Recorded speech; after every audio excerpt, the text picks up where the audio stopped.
Hey everybody, Derek here from Bomb Socks with more Bomb Bites, where we feast upon the words of Christ one bite at a time.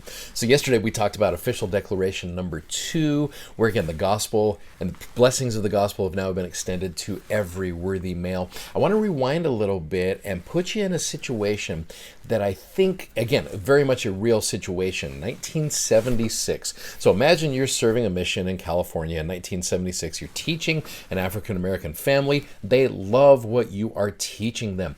But when you return for a follow-up visit, they are not happy to meet with you. They explain that someone has told them that your church is racist and the African-American men cannot hold the priesthood. So what do you say to them, and what could you teach them? Well, let me show you this couple right here, Helvecchio and Ruda Martins. Okay, I love this couple. Their story is so awesome. So on a clear April night in 1972, Helvecchio Martins contemplated his family's search for truth. He and his wife Ruda had investigated many religions, but none seemed to fill their spiritual void. I conversed with God that night, asking for help, he says. A few days later, missionaries came to their home in Rio de Janeiro, Brazil. Helvecchio recalled, "The moment those two young men stepped into our apartment, all of my gloom and spiritual discomfort immediately disappeared and was replaced by a calm and serenity which I now know came from the influence of the Holy Spirit." As Helvecchio and Ruda, who are of African descent, conversed with the missionaries, Helvecchio asked about the role of black people in the church. The Martins learned at that time that the church policy restricted black males of African descent from being ordained to the priesthood. This led them to ask the missionaries further questions. Now, if you had been in the position of the Martins family, what questions might you have had as you learned about the priesthood restrictions? And again, we talked about a lot of that last time, where some of these things that might have been brought up. So the Martins family was baptized July 2nd, 1972, and served faithfully in the church. When their oldest son Marcus received his patriarchal blessing, it promised that he would preach the gospel. Although the priesthood restriction at that time prevented Marcus from serving a full-time mission, his parents opened a missionary savings account. In 1975, the church announced that a temple would be built in Sao Paulo, Brazil. To help with the fundraising, Sister Martins sold her jewelry. Brother Martins faithfully served as a member of the publicity committee for the temple.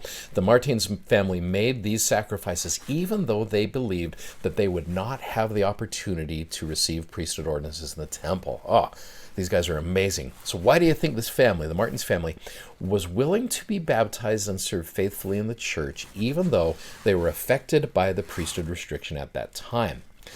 Well, you look at Helvecchio, we had found the truth and nothing would stop us from living it.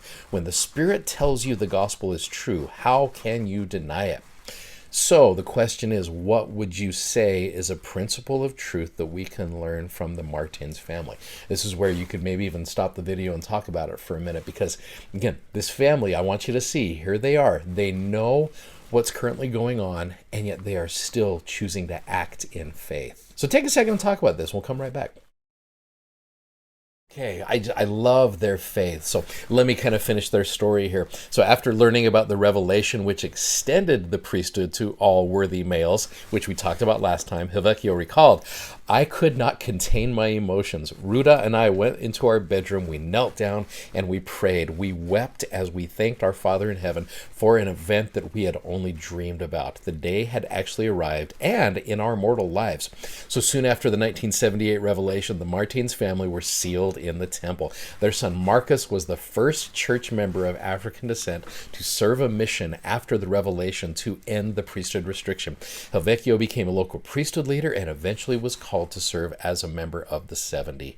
So I look at that and I look at how this wonderful couple acted in faith.